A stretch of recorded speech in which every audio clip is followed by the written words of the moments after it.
During the first 3 years of the war, the United States stayed on the sidelines. President Wilson did not see any justification for the U.S. to become involved in this global conflict. All that would change in April of 1917. But before we reached that tipping point, several things would take place to shift public opinion about the war. From the earliest days, the Allies were attempting to draw the U.S. into the conflict on their side. Entire propaganda campaigns were designed to turn public opinion in America against the Imperial German forces. Many of the stories of German atrocities in Belgium were designed to incite the anger of the U.S. citizens by playing up the horrendous way the Germans were fighting the war.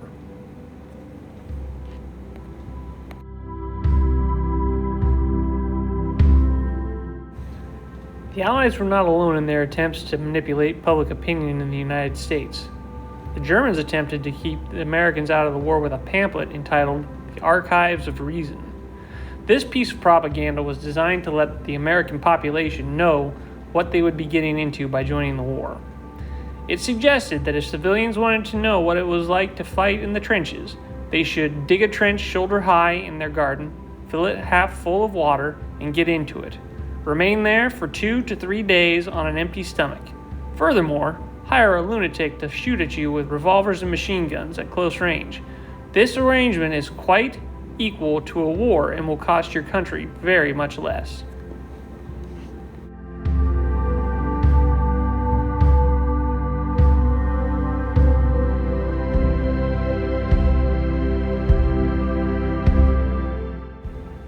Germany's introduction of poison gas and unrestricted submarine warfare continued to paint Germany in a negative light in the eyes of the American public. In an effort to change the public's opinion, Germany went so far as to post notices of their intention of sinking a British liner, the Lusitania, in New York papers and on the docks prior to it setting sail. The Germans were convinced that the British were using the ship to ferry over weapons from the United States. The sinking of the Lusitania in May of 1915 caused the deaths of 1,198 passengers, including 128 Americans. The public was incensed, but this would not be enough to pressure President Wilson into joining the war.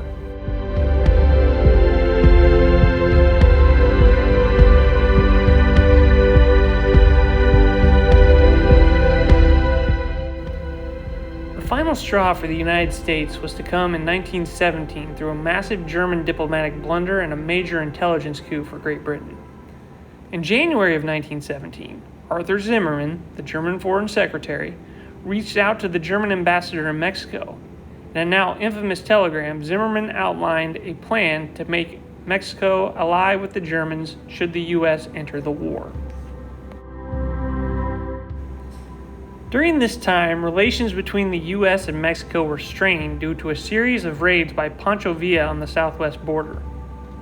British intelligence intercepted the message that detailed the possibility of breaking up the southwest United States and returning territory to Mexico that they had previously claimed should the U.S. join the war against Germany and should Mexico ally with them.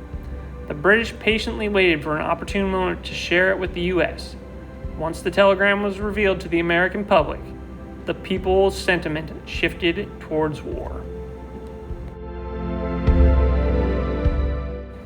By April 1917, after winning re-election on the slogan, "He kept us out of the war," Wilson stood before Congress and laid out the justification for American entrance into the fighting. Wilson wanted to ensure that the United States was entering the war for the right reasons. We wouldn't be fighting to conquer, we would be fighting to preserve democracy.